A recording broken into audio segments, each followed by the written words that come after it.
Selamat pagi pemirsa, kembali lagi di Breaking News. Saya Rizik dan rekan saya Farel akan membawakan berita pada kesempatan kali ini.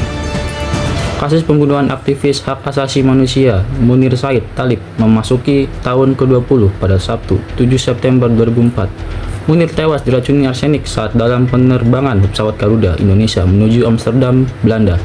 Untuk melanjutkan studinya, hingga kini misteri balik kematiannya masih belum terungkap sepenuhnya.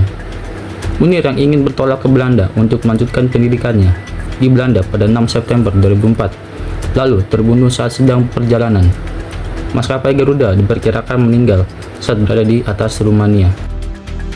Advokasi Munir bersama Kontras pun membawa pengaruh besar dalam sejarah politik militer Indonesia. Advokasi atas penculikan aktivis mahasiswa berhasil meleserkan 3 perwira penting militer Kopassus. Di antaranya Letjen Prabowo Subianto, Maijen Muhdi, dan Kolonel Cahyo Irawan.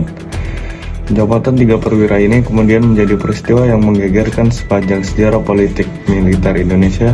Pasalnya sudah menjadi rahasia umum bila insiden politik tidak akan terungkap. Sederhana kasus semena-mena oleh negara yang berhasil diungkap Munir pada akhirnya memunculkan sejumlah musuh baginya.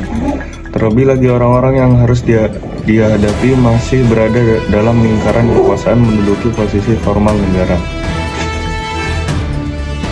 Munir memiliki nama lengkap Munir Said Talib. Ia merupakan putra dari pasangan Said Talib dan Jamilah.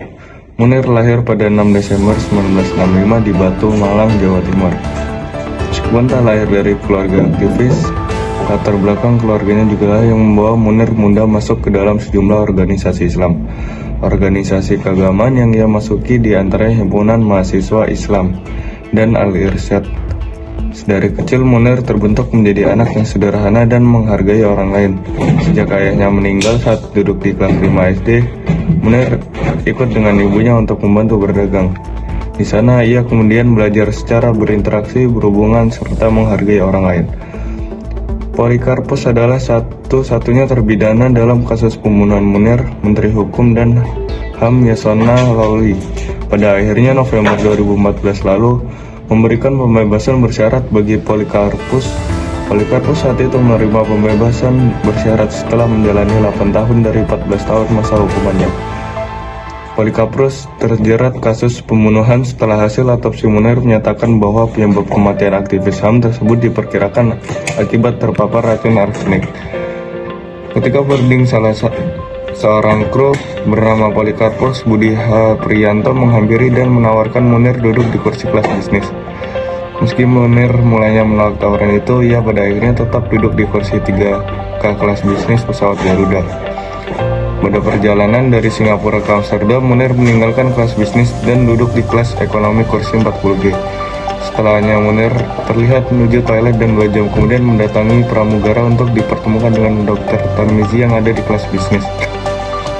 Munir mengeluh sudah muntah dan buang air besar sebanyak 6 kali.